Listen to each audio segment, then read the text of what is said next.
বাংলাদেশে ক্যান্সারের চিকিৎসা ব্যবস্থাটা এখন কিরকম? আমরা একেবারে পরিপূর্ণ অবস্থায় এর মধ্যে নাই। ক্যান্সার শনাক্তকরণের ক্ষেত্রে আমরা কতটুকু সফল হতে পেরেছি? জরায়ু মুখের ক্যান্সার এবং ব্রেস্ট ক্যান্সার নির্ণয়ের জন্য সরকারিভাবে দেশের বিভিন্ন অঞ্চল এবং বিভিন্ন মেডিকেল কলেজ সেখানে কিন্তু ব্রেস্ট ক্যান্সার স্ক্রিনিং এবং জরায়ু মুখের ক্যান্সার স্ক্রিনিং এর ব্যবস্থা আছে। ক্যান্সার চিকিৎসার খরচ সাধারণ জনগণের জন্য কতটা সহনীয়? সার্বিকভাবে বলি 1 লাখের নিচে একটা অপারেশন হইতে চায়। ক্যান্সার কি কারণে এত বেশি প্রকোপ ছড়িয়ে বেড়াচ্ছে? এর কারণগুলো কি? আমাদের জনসংখ্যা, আমাদের গড়ায়ু, আমাদের পরিবেশগত, খাদ্যগত যে জিনিসগুলা, সেক্ষেত্রেই বোধহয় ক্যান্সারের প্রকোপটা আমরা এক্ষেত্রে বলতে পারি যে এটা বেড়ে গেছে।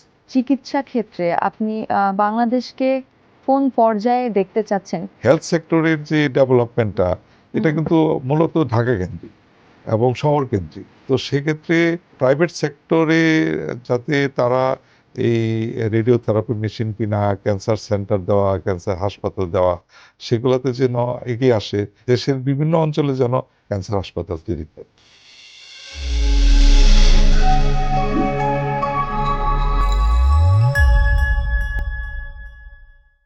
ভিউয়ার সবাইকে সাদর আমন্ত্রণ জানাচ্ছি রানাডা পিএলসি প্রেজেন্টস টিভিএস ওয়েলনেসে। আপনাদের সঙ্গে আছি আমি রুবাইয়া আয়েশা। আজ আমাদের আলোচনার বিষয় বাংলাদেশে ক্যান্সার চিকিৎসার ব্যবস্থা ও সার্ভাইভার। এই বিষয়ে আমাদের সাথে আলোচনার জন্য স্টুডিওতে উপস্থিত আছেন ক্যান্সার বিশেষজ্ঞ ডক্টর সারওয়ার আলম। স্যার, কেমন আছেন? ভালো, আপনি ভালো আছেন? আমি খুবই ভালো আছি। আমাদের স্টুডিওতে আপনাকে স্বাগত। অনেক ধন্যবাদ। প্রথমেই জানতে চাইবো, বাংলাদেশে ক্যান্সারের চিকিৎসা ব্যবস্থাটা এখন কিরকম? এটা সংক্ষিপ্তভাবে বলতে গেলে আমরা একেবারে পরিপূর্ণ অবস্থায় মধ্যে নাই, আমাদের কিছু অপ্রতুলতা আছে। তো তার মধ্যে যে জিনিসটা হচ্ছিল কাঠামোগত অবকাঠামোগত বলতে যেটা হচ্ছে যে সর্বব্যাপী বাংলাদেশের প্রত্যন্ত অঞ্চল থেকে শুরু করে সব জায়গায় কিন্তু ক্যান্সার চিকিৎসার সুবিধাদি কিন্তু নাই। তো সেটা যেমন আমাদের এই মুহূর্তে আমার মনে পড়ছে যে মেডিকেল কলেজ, সরকারি মেডিকেল কলেজ 37টার মতো আছে, আবার বেসরকারি 66। কিন্তু আনফর্চুনেটলি এই যে 37টা সরকারি মেডিকেল কলেজের মধ্যে মাত্র 12টার ভিতরে সম্ভবত ক্যান্সার বিভাগ অংশত অথবা পূর্ণত রয়ে গেছে। আর বেসরকারি মেডিকেল কলেজগুলোর মধ্যে অবস্থাটা তো আরও খারাপ। আমি যদি ভুল না করে থাকি 6 থেকে 7টা সেন্টারে বা 7টা মেডিকেল কলেজে ক্যান্সার সেন্টার আছে। তো পাশাপাশি যে জিনিসটা হচ্ছে সেটা হলো যে আমাদের লোকবলের একটা ব্যাপার আছে। আপনি এই স্ট্যাটিস্টিক্স যদি আমি দিই তাহলে দেখবেন যে প্রতি 200 মানে 200 জন আমাদের অ্যাটলিস্ট বা 200টা সেন্টার লাগবে। সেখানে কিন্তু সর্বসাকুল্যে এখন সেন্টার আছে 24 বা 25টা। তো এখানে লোকবলেরও আমাদের আছে। আমরা সর্বসাকুল্যে এখন কিন্তু আমাদের ক্যান্সার বিশেষজ্ঞ বিভিন্ন ডিসিপ্লিন মিলে, শিশু ক্যান্সার বিশেষজ্ঞ, অ্যাডাল্টদের, তারপরে হিমাটো অনকোলজিস্ট, এই সব মিলিয়ে আমাদের কম বেশি 500 থেকে 550 মতো ক্যান্সার বিশেষজ্ঞ। এই বিষয়ে আমরা আরো একটু পরে আলোচনা করব, তবে তার আগে আমি একটু জানতে চাইবো যে বাংলাদেশে ক্যান্সার শনাক্তকরণের ক্ষেত্রে আমরা কতটুকু সফল হতে পেরেছি? জি, এখানেও আমাদের কিছু সফলতা আছে, আবার কিছু সীমাবদ্ধতাও কিন্তু রয়ে গেছে। সফলতার মধ্যে আমাকে প্রথমে বলতে হয় যে আমাদের জরায়ু মুখের ক্যান্সার এবং ব্রেস্ট ক্যান্সার, স্তনের ক্যান্সার নির্ণয়ের জন্য সরকারিভাবে দেশের বিভিন্ন অঞ্চল এবং বিভিন্ন মেডিকেল কলেজ সেখানে কিন্তু cancer screening, breast cancer screening এবং জরায়ু মুখের ক্যান্সার স্ক্রিনিংয়ের ব্যবস্থা আছে এবং খুবই সিম্পল এবং সহজেই এটা মানে করা যায়। কিন্তু এখানে এটা সফলতা আছে, তাতে করে জেলা পর্যায়ের মেডিকেল কলেজগুলোতে এবং বিভিন্ন অঞ্চলে কিন্তু এই সেন্টারগুলো এবং এই প্রোগ্রামটা চলছে সরকারিভাবে। কিন্তু সেই সাথে আমাদের দেশে কিন্তু আমাদের কোলন ক্যান্সারের প্রকোপ আছে, লাং ক্যান্সারের প্রকোপ অনেক বেশি, খাদ্যনালীর প্রকোপ আছে, তারপর মুখগহ্বরে অরাল ক্যান্সার যেটা বলে, অরাল ক্যাভিটি ক্যান্সার, সেগুলোর কিন্তু প্রকোপ আছে। কিন্তু সেগুলার যে স্ক্রিনিং কিন্তু সরকারিভাবে কোনো উদ্যোগ অথবা বেসরকারিভাবেও কিন্তু স্ট্রাকচারডলি, সিস্টেম্যাটিকলি এটা করার কোনো সুযোগ নাই। যেটা হচ্ছে সেটা ব্যক্তি পর্যায়ে, বিশেষজ্ঞ পর্যায়ে, চেম্বার পর্যায়ে, সেন্টার পর্যায়ে হচ্ছে, কিন্তু সেগুলাতে যে সমন্বিত একটা যে সিস্টেম, ব্রেস্ট ক্যান্সার স্ক্রিনিং এবং জরায়ু মুখের ক্যান্সার স্ক্রিনিং ওরকম কিন্তু নাই। এই অপর্যাপ্ততা থেকে আমাদের বেরিয়ে আসতে হবে। আমাদেরকে বিভিন্ন স্ক্রিনিং প্রোগ্রাম, বিশেষ করে কোলন ক্যান্সারের যে স্ক্রিনিং প্রোগ্রামগুলো খুব একটা কঠিন না। আমরা যদি জেলা পর্যায়ে পর্যন্ত যদি কোলোনোস্কোপি করার সুযোগ থাকে, সেটা যদি সরকারি সেন্টারগুলা বা সরকারি যে মেডিকেল কলেজগুলোতে যদি আমরা করতে পারি, তাহলে কিন্তু কোলন ক্যান্সারের স্ক্রিনিং করা যাবে। তারপর হচ্ছে হেড নেক ক্যান্সার, বিশেষ করে অরাল কেভিটি ক্যান্সার, যেটা মুখগহ্বরের, এটা একটু সচেতন হলেই আমরা এটা এই স্ক্রিনিং প্রোগ্রামটা করতে পারি। কেমন? এটা তো জাস্ট হচ্ছে একজন ডেন্টাল সার্জন অথবা একজন মেডিসিন বিশেষজ্ঞ অথবা একজন অনকোলজিস্ট, ওনারা কিন্তু সহজেই এই পিরিয়ডিক্যালি, অর্থাৎ কিছু দিন পর পর, বছরে হোক 6 মাসে হোক, তারা কিন্তু যদি এটা সমন্বিত উদ্যোগ না হয়, যে ব্রেস্ট স্ক্রিনিংয়ের মতো অথবা জরায়ু মুখের স্ক্রিনিংয়ের মতো যদি এরকম একটা সেন্টার আমরা তৈরি করতে পারি, সেখানে খুব একটা লোকবল লাগবে না এবং খুব একটা যন্ত্রপাতিও লাগবে না। স্যার, এবার একটু জানতে চাইবো, রাজধানী ঢাকার বাইরে ক্যান্সার চিকিৎসা সেবার প্রাপ্যতা কতটুকু? আমরা একটা পরিবর্তনের দিক দিয়ে যাচ্ছি, কিন্তু যদি আমরা কিছুদিন আগের কথাও বলি, সেটা হচ্ছে যে যথেষ্ট পরিমাণ অপ্রতুলতা ছিল এবং এখন আমাদের অনকোলজিস্ট যারা আমাদের মেডিকেল বিশ্ববিদ্যালয় থেকে এবং হচ্ছে বিসিপিএস থেকে, Bangladesh college of physician surgeon থেকে, আমাদের ইয়াং এক ঝাঁক তরুণ অনকোলজিস্ট বিভিন্ন দিকে ছড়িয়ে যাচ্ছে। কিন্তু এটাই কিন্তু সব না। ইন্টারেস্টিং ব্যাপার হচ্ছে তো যে লোক বলের সাথে সাথে কিন্তু আমার বেশি জরুরি প্রয়োজন হচ্ছে গিয়ে আমার সুযোগ সুবিধা, আমার মেশিন, রেডিওথেরাপি মেশিন, সেখানে কিন্তু আমাদের অপ্রতুলতা আছে। তো এখানে আমার কথা থাকবে যে বাংলাদেশে আমি একটু আগে যেটা বলছিলাম যে 200টা সেন্টার দরকার রেডিওথেরাপি মেশিন যুক্ত, সেখানে কিন্তু সেন্টার আছে 24-25, বড় জোর 26-27টার মতো। তো সরকারি পর্যায়ে কিছু আছে, বেসরকারি পর্যায়ে কিছু আছে। তো এই যে এই ক্যান্সারের যে পেশেন্ট ঢাকামুখী হওয়ার বড় কারণ কিন্তু এই একটা, যে ঢাকার বাইরে রেডিওথেরাপি চিকিৎসা দেওয়ার যে সুযোগ সুবিধাগুলো খুবই কম। বিশেষ করে সব মেডিকেল কলেজগুলো কিন্তু নাই, সব বেসরকারি হাসপাতালগুলোতে নাই, বিভিন্ন সেন্টারে নাই। এই মেশিনগুলা একটু ব্যয়বহুল ডেফিনেটলি, কিন্তু উদ্যোগ নিতে হবে এবং উদ্যোগটা সরকারিভাবেও নিতে হবে। এখানে আমার প্রস্তাব থাকবে ডেফিনেটলি যে মেডিকেল কলেজগুলোতে ক্যান্সার বিভাগ বা অনকোলজি বিভাগ তৈরি করা, সেখানে ম্যান পাওয়ার দেওয়া এবং সর্বোপরি ওখানে মেশিন আনা দরকার। স্যার, চিকিৎসার ব্যাপারে বলছিলেন চিকিৎসা খরচ ব্যয়বহুল। এবার জানতে চাইবো, ক্যান্সার চিকিৎসার খরচ সাধারণ জনগণের জন্য কতটা সহনীয়? এখানেও আমি খুব খুব প্রীত হয়ে কথা আমি বলতে পারছি না, এই কারণেই যে আমাদের তো 3টা মডালিটি ট্রিটমেন্ট তো মেইন। একটা হচ্ছে সার্জারি, আর একটা হচ্ছে রেডিওথেরাপি, আর একটা হচ্ছে কেমোথেরাপি। তো সার্জারি আপনারা জানেন, সার্জারি বেসরকারি পর্যায়ে সার্জারির একটা খরচ কিন্তু আছে, যে খরচটা কিন্তু শুধু সার্জারি করলে কিন্তু ক্যান্সারটা চিকিৎসা সম্পূর্ণ হয় না। সেটা হচ্ছে মাল্টি মডালিটি, তার রেডিওথেরাপি লাগতে পারে, তার কেমোথেরাপি লাগতে পারে, সবটা মিলেই কিন্তু ক্যান্সারের সমন্বিত চিকিৎসা, আমরা যেটা মাল্টি ডিসিপ্লিনারি ট্রিটমেন্ট বলি। তো সেক্ষেত্রে সার্জারির ব্যয়বহুল একটা বিষয় ডেফিনেটলি, বিশেষ করে বেসরকারি পর্যায়ে।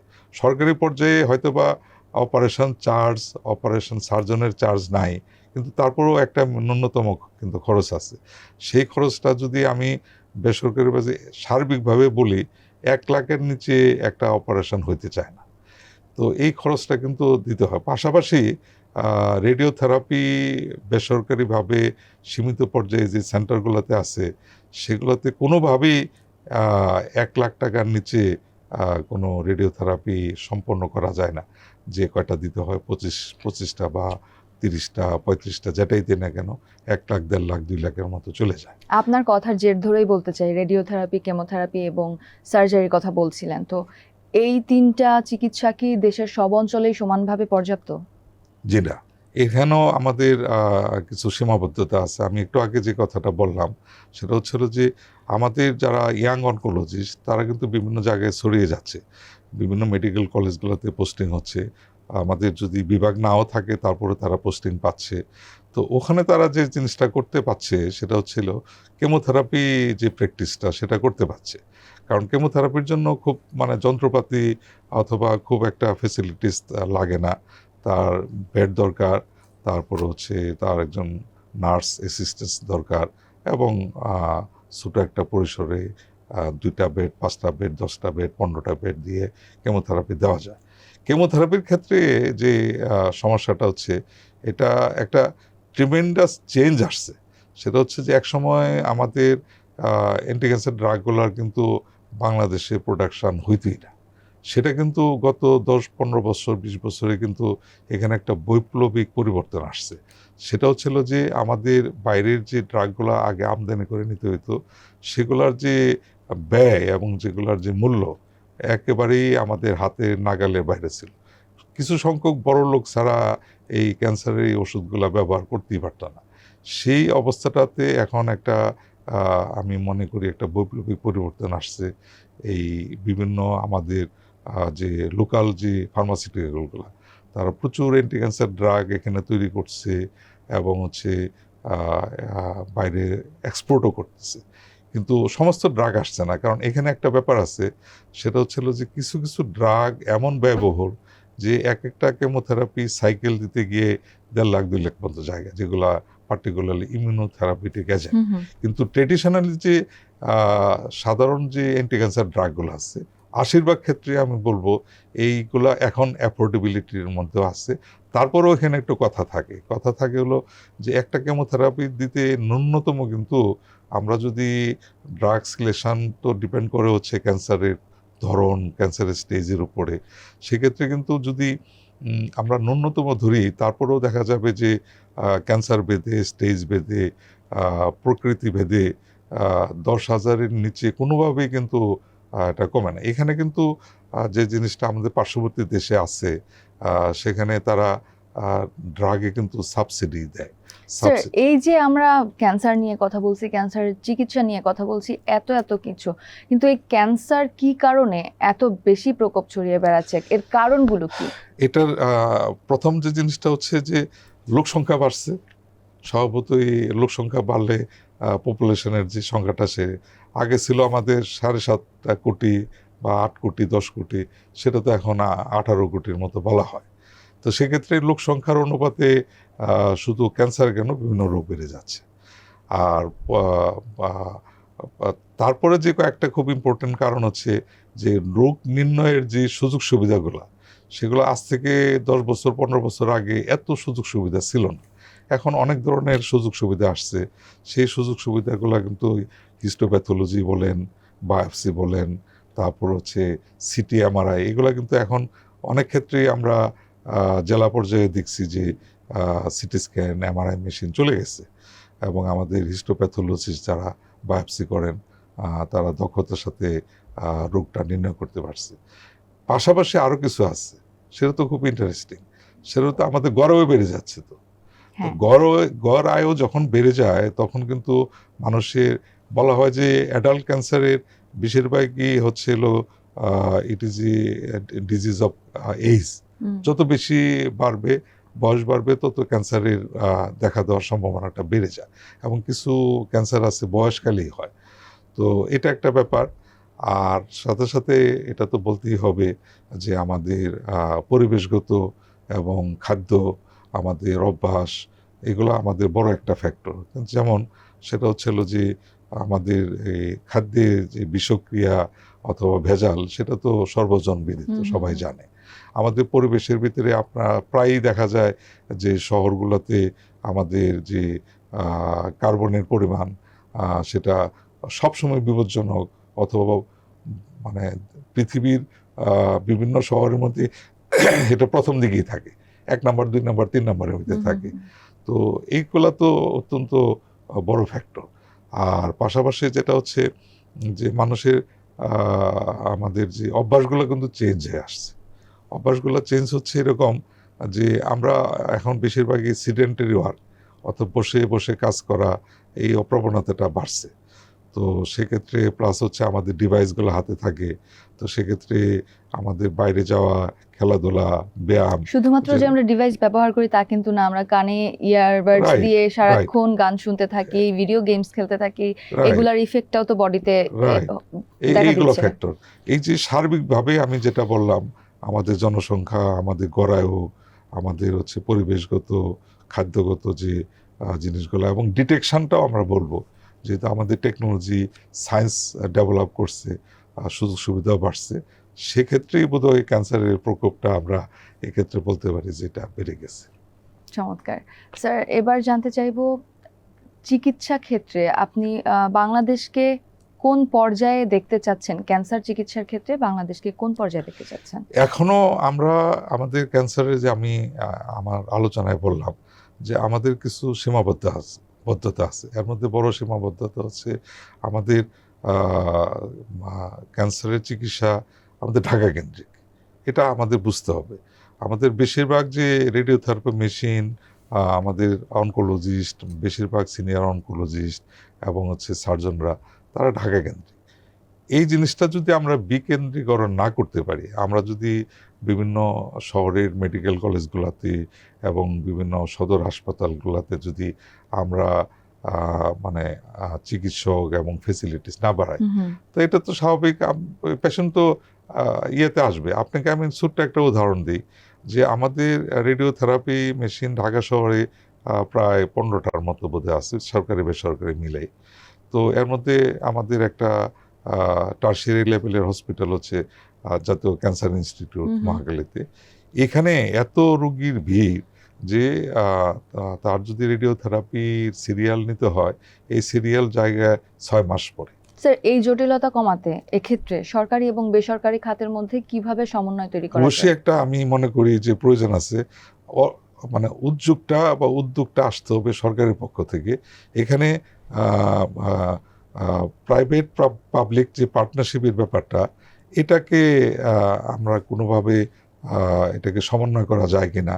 কারণ একটা বিশাল অংশ কিন্তু এখন প্রাইভেট সেক্টরে সুযোগ সুবিধাগুলো বেড়ে যাচ্ছে। Facilities, machine, bed, investigation facilities, সেগুলা সরকার কিভাবে এই প্রাইভেট সেক্টরের সাথে সমন্বয় করে বা পার্টনারশিপ করে তাদেরকে সরকারিভাবে আমাদের যে পেশেন্ট যারা আছে, রোগী আছে, তাদেরকে প্রণোদনা দিয়ে হোক, সাবসিডিজ দিয়ে হোক, তাদের সাথে একটা সমন্বয় করে যদি আমরা করতে পারি, এক। আর দ্বিতীয়ত যে জিনিসটা করতে হবে সেটা হচ্ছিল যে প্রাইভেট সেক্টরে বিভিন্ন ক্যান্সার সেন্টার, যেটা আমি মনে করি আনফরচুনেট, অনেক সেক্টর আমাদের ডেভেলপ করছে, আমাদের গার্মেন্ট সেক্টর ডেভেলপ করছে, আমাদের চামড়া শিল্প ডেভেলপ করছে, কিন্তু হেলথ সেক্টরের যে ডেভেলপমেন্টটা, এটা কিন্তু মূলত ঢাকা কেন্দ্রিক এবং শহর কেন্দ্রিক। তো সেক্ষেত্রে এই প্রাইভেট সেক্টর সবই তো সরকার করতে পারবে না। তো প্রাইভেট সেক্টরে যাতে তারা এই রেডিওথেরাপি মেশিন কিনা, ক্যান্সার সেন্টার দেওয়া, ক্যান্সার হাসপাতাল দেওয়া, সেগুলোতে যেন এগিয়ে আসে। এবং দরকার হলে যে আমরা রিসেন্টলি কয়েকটা জায়গায় শুনতে পাচ্ছি যে চীনের একটা উদ্যোগে একটা হাসপাতাল দেওয়া হয়েছে প্রত্যন্ত অঞ্চলে, এবং এরকম আরও 2-1টা জায়গায় আমরা শুনতে পাচ্ছি যে বাইরে থেকে যারা উদ্যোগী অথবা যারা মানে ইনভেস্ট করতে চায়, তাদেরকে উৎসাহিত করতে হবে যেন ঢাকা কেন্দ্রিক না, দেশের বিভিন্ন অঞ্চলে যেন ক্যান্সার হাসপাতাল তৈরি করে। ক্যান্সার প্রতিরোধে জনসচেতনতা কার্যক্রম কতটা যুক্তিযুক্ত বা কার্যকর?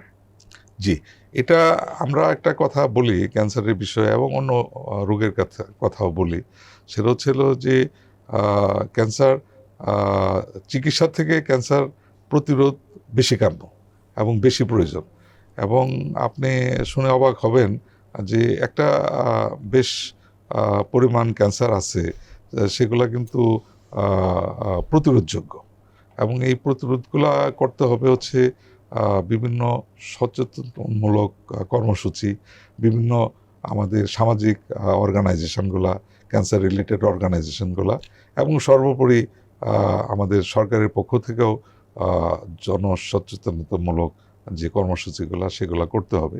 কিন্তু দুঃখের বিষয় যেটা হয় সেটা হচ্ছে যে শহর কেন্দ্রিক যে এখন যে কর্মসূচিগুলো আছে এবং যে সংগঠনগুলো আছে এগুলা বেশিরভাগই শহর কেন্দ্রিক প্রচারণা করে, বিভিন্ন শহরের বিভিন্ন অঞ্চলে যায়, বিভিন্ন শিক্ষা প্রতিষ্ঠান যায়, বিভিন্ন মেয়েদের ক্ষেত্রে বিভিন্ন মেয়েদের সংগঠনগুলোতে সাথে ইন্টারঅ্যাক্ট করে। যেমন বাংলাদেশ ক্যান্সার সোসাইটি, আমাদের এটা একটা খুবই পুরানো ফিলান্থ্রপিক অর্গানাইজেশন। তারা কিন্তু বেশ কষ্ট করে, তারা বিভিন্ন সময় প্রত্যন্ত অঞ্চলে টিম নিয়ে যায়। এইটা কিন্তু সর্বব্যাপী করা দরকার, এবং শুধু বাংলাদেশ ক্যান্সার সোসাইটি যদি এটা করে, এটা তো সমস্ত বাংলাদেশ কভার করা একটা অর্গানাইজেশনের পক্ষে সম্ভব না। তো সেক্ষেত্রে এই জনসচেতনতামূলক যে অনুষ্ঠানগুলো, আরেকটা বড় ওয়ে আছে, সেটা হচ্ছে যে আমাদের মিডিয়াগুলা, সেখানে তারা যেটা করতে পারে তারা করছে, আপনারা করতেছেন, কিন্তু সেটা যেটা করতে হবে আমার কাছে মনে হয় যে এই প্রচারণাটা বাড়িয়ে দিতে হবে, বাড়িয়ে দিতে হবে তাদের, বিশেষ করে ইলেকট্রনিক মিডিয়াতে, টিভি মিডিয়াগুলোতে যে আমরা যে স্ক্রল দেখি নিচে, ওখানে রেগুলার যদি সচেতনতামূলক যে বিভিন্ন ধরনের স্লোগান আছে, উক্তি আছে, অথবা যে ডায়লগগুলো আছে সেগুলো দেওয়া, এবং বেশি বেশি অনুষ্ঠানগুলো করা, বিভিন্ন আমাদের অ্যাওয়ারনেস মান্থ আছে বিভিন্ন ক্যান্সারের সময়, যেমন ব্রেস্ট ক্যান্সারের জন্য অক্টোবর, এই গেল মাসে আমাদের কোলোরেক্টাল ক্যান্সার অ্যাওয়ারনেস প্রোগ্রাম হলো। এই মাসটা কিন্তু ক্যান্সার সার্ভাইভারদের নিয়ে কিন্তু অ্যাওয়ারনেস প্রোগ্রাম।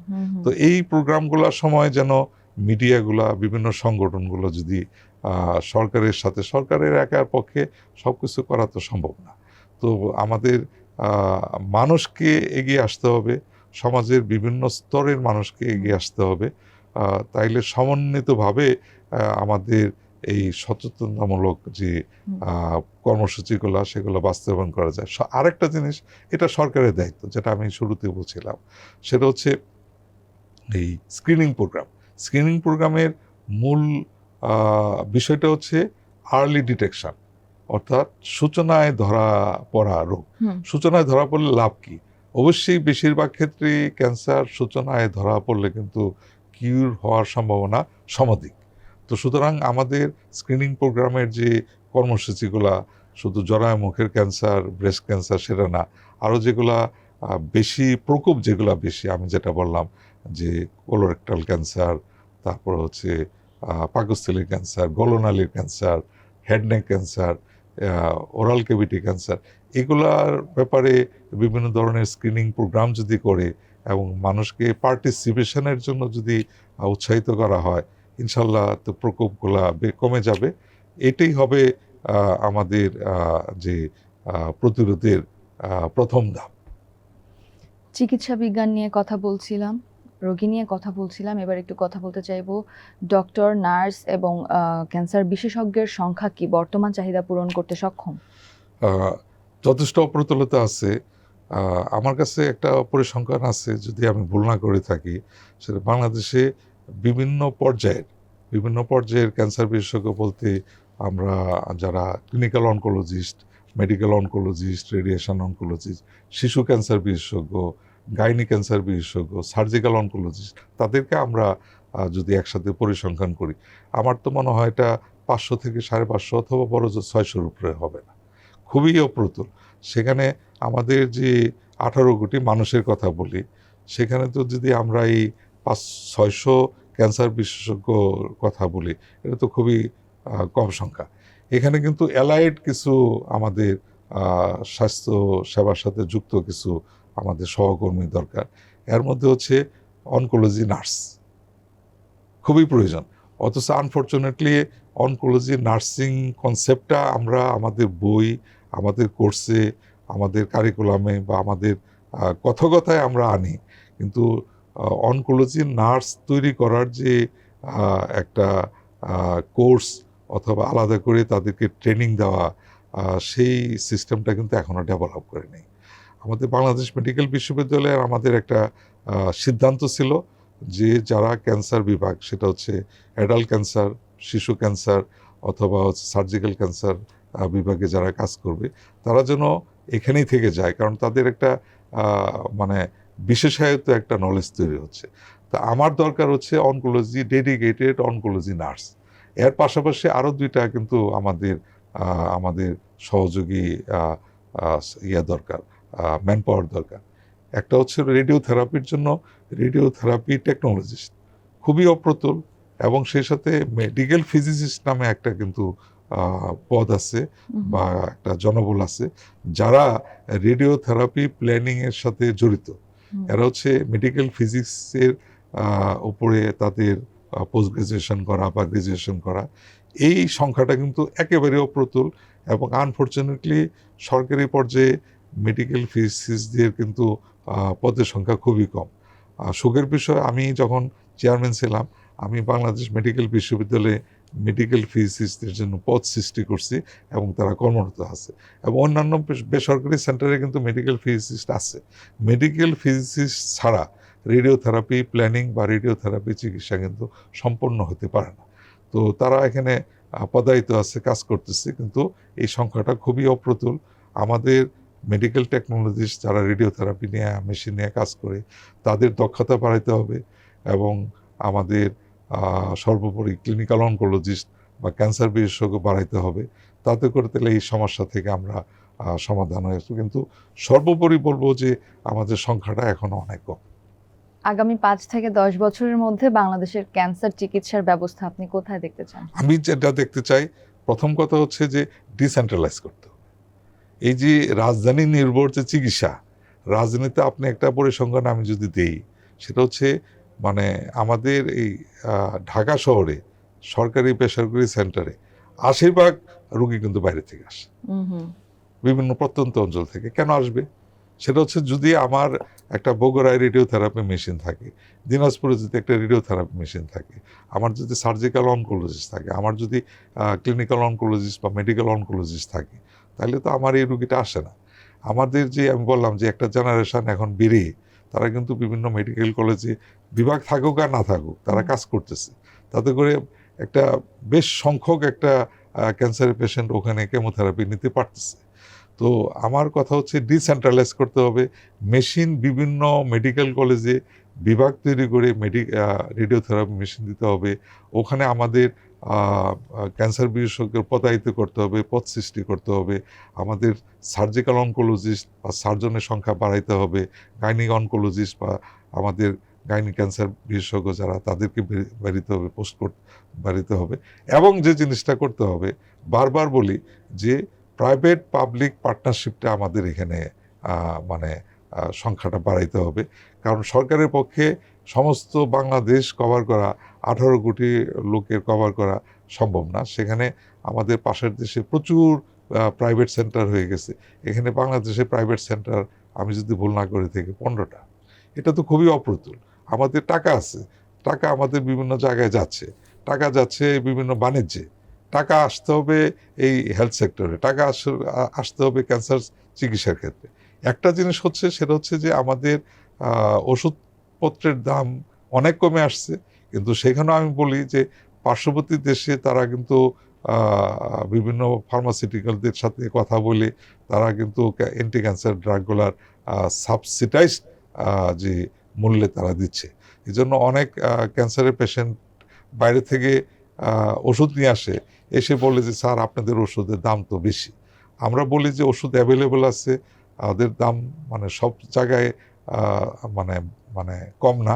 কিছু কিছু সেন্টারে তারা সেটা করতে পারে, বাংলাদেশ সরকার অথবা বিভিন্ন সেন্টার, যে অন্তত পক্ষে সরকারি ল্যাবের যে মেডিকেল কলেজগুলো আছে, যেখানে কেমোথেরাপি দেওয়া হয় বিভাগ আছে, সেখানে সাবসিডাইজড ওয়েতে অ্যান্টি ক্যান্সার ড্রাগ সরবরাহ করলে অনেকাংশে যারা প্রান্তিক মানুষ তারা এই সাহায্যটা পাবে, এবং তাতে করে আমাদের ক্যান্সারের চিকিৎসার সুযোগ সুবিধা বেড়ে যাবে।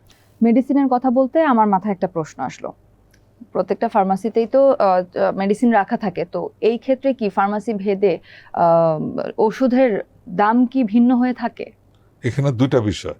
সেটা হচ্ছিল যে অ্যান্টি ক্যান্সার ড্রাগের একটা মানে বৈশিষ্ট্য আছে, সেটা হচ্ছিল যে এটা টেম্পারেচার মেনটেন করতে হবে এবং এটা কোয়ালিটি মেনটেন করতে হলে এটা সংরক্ষণের ওয়েটা তো একটু ভিন্ন রকম, যে জন্য অধিকাংশ ফার্মাসিউটিক্যাল যারা অ্যান্টি ক্যান্সার ড্রাগ তৈরি করে তারা কিন্তু সরাসরি এই রুগীকে ওষুধগুলো সরবরাহ করে। ফার্মেসিতে তারা যেগুলা শেলফ লাইফ ভালো, শেলফ লাইফ বলতে গেলে ওষুধ সংরক্ষণে কোনো টেম্পারেচারের কোনো বিষয় থাকে না, সেগুলো থাকে। সেখানে যেটা হয় সেটা হচ্ছিল যে সেটা খুবই সীমিত। বেশিরভাগ ফার্মাসিউটিক্যালগুলো তারা সরাসরি ওষুধ তাদের ডিপো থেকে যেখানেই হোক সেন্টার, সেটা দিনাজপুরে হোক, সেটা ঢাকায় হোক, বগুড়া হোক, সেখানে কিন্তু তারা সরাসরি সরবরাহ করে। তো যে জিনিসটা হয়, দামের প্রশ্ন এখানে আসবে, সেটা হলো যে আমার জানা মতে এখন যে তাদের ভিতরে যে প্রতিযোগিতা, যেহেতু অনেকগুলা লোকাল ফার্মাসিউটিক্যাল তারা ওষুধ প্রোডাকশন করতেছে, দামের খুব একটা ডিফারেন্স নাই এবং যে তাদের যে মানে ওষুধের গায়ে যে রেট লেখা থাকে এবং অনেক ক্ষেত্রে তারা, এটা আমি তাদেরকে ধন্যবাদ জানাই, তারা কিন্তু এই রেটের পরেও তারা কিন্তু একটা ছাড় দিচ্ছে এবং সেটা ফর দ্য পেশেন্ট। এটা আমি তাদেরকে এই প্রশংসাটা করতেই হবে যে তারা যথেষ্ট পরিমাণ কম দিচ্ছে। আমার একজন ক্যান্সার বিশেষজ্ঞ হিসেবে বললে, শুরুতে আমি বলছি যে একটা কেমোথেরাপি একটা সাইকেল দিতে কমপক্ষে 10,000, সেটা 1 লাখও যায়, 1.5 লাখও চলে যায়। তো সেক্ষেত্রে সরকার এবং আমাদের ফার্মাসিউটিক্যাল ইন্ডাস্ট্রির যারা আমাদের মালিক আছেন, তাদেরকে এই নিয়ে বসতে হবে যে আরও অল্প দামে কিভাবে মানুষদেরকে ওষুধ দেওয়া যায়। অসংখ্য ধন্যবাদ আপনাকে আমাদের সাথে স্টুডিওতে সময় দেওয়ার জন্য। আপনাকে অনেক ধন্যবাদ, দর্শকদেরকেও অনেক আন্তরিক শুভেচ্ছা, তারা ভালো থাকুন। ভিউয়ার্স, এই ছিল রানেটা পিএলসি প্রেজেন্টস টিভিএস ওয়েলনেসে আমাদের আজকের আয়োজন। দেখা হবে পরবর্তী পর্বে। সেই পর্যন্ত সবাই ভালো থাকুন, সুস্থ থাকুন, আর হ্যাঁ, আমাদের অনুষ্ঠান ভালো লেগে থাকলে লাইক, কমেন্ট অ্যান্ড শেয়ার করুন। আল্লাহ হাফেজ।